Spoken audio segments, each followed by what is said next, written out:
So you feel like the government know who killed Tupac. What about that night when Tupac was in Vegas when he got shot? Do you think he was being watched by the government? I know I did the interview with Tupac dad and he felt like Tupac was being watched. He didn't say by the government, but he did say that he felt like Tupac was being watched.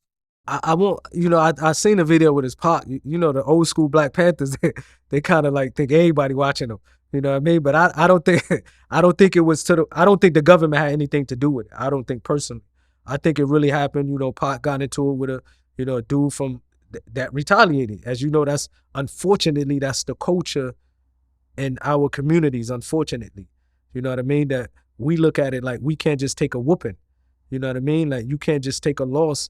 Like in the culture, unfortunately, it's a devilish culture. You know what I mean? It's like it's a satanic culture that instead of you taking a loss like a man, the devil will inspire you to go kill that individual, the same person that looked like you, like it's nothing. You know what I mean? So I don't really know too many other cultures that take the life easy like that. So it's sad. So I definitely would say, like, Pop father said it was the government and, the old school Black Panthers, because they really was being watched. Everywhere they went, somebody was watching them. And our generation, it was a little different. We did have undercover DEAs. When I seen Hackie in the interview, he said I was there investigating death row for guns and drugs or something like that. And you know what I mean? So they did have something. They was being watched, of course. So I don't know as far as they only watching Pac or they probably watching the whole death row, but I'm sure when Hackie was around, he was security, if I'm not mistaken, he was still on the security team, which means that we still undercover. You know what I mean? So I definitely don't believe that. I definitely think they knew exactly who did it, or if they wanted to find out, they could have done it. They could have found out easily. Yeah, that's crazy, man. How was your interactions with Kevin Hackie? Did he do anything back then that make you look back and be like, yeah, that was fishy? No, Hackie was our man. You know what I mean? Like we used to get bulletproof vests from him. Like that was the crazy part. Like there were certain things that that you would never believe. Like you thought you thought he was on our side pretty much.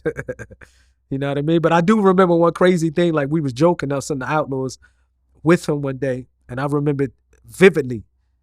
Like we was joking with him and threatening him like we was gonna beat him up. It was like Gaddafi and all of us. And all of a sudden a helicopter came out of nowhere. And when we walk in the helicopter, and he was, I swear to God, and he was like, I think it's following us.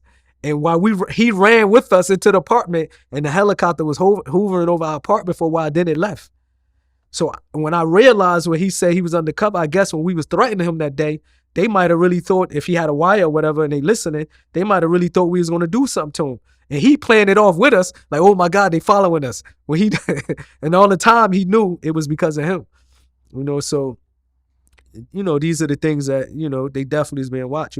And another thing you gotta understand, Suge Knight, Death Row, this was if I'm not mistaken, $300 million company. This was a $300 million company. They was really taking people from the ghetto because Death Row was doing a lot of good.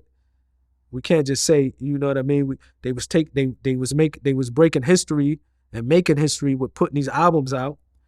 So many convicted felons that people probably would have been on the corner drug dealing or killing each other. Suge was giving them jobs.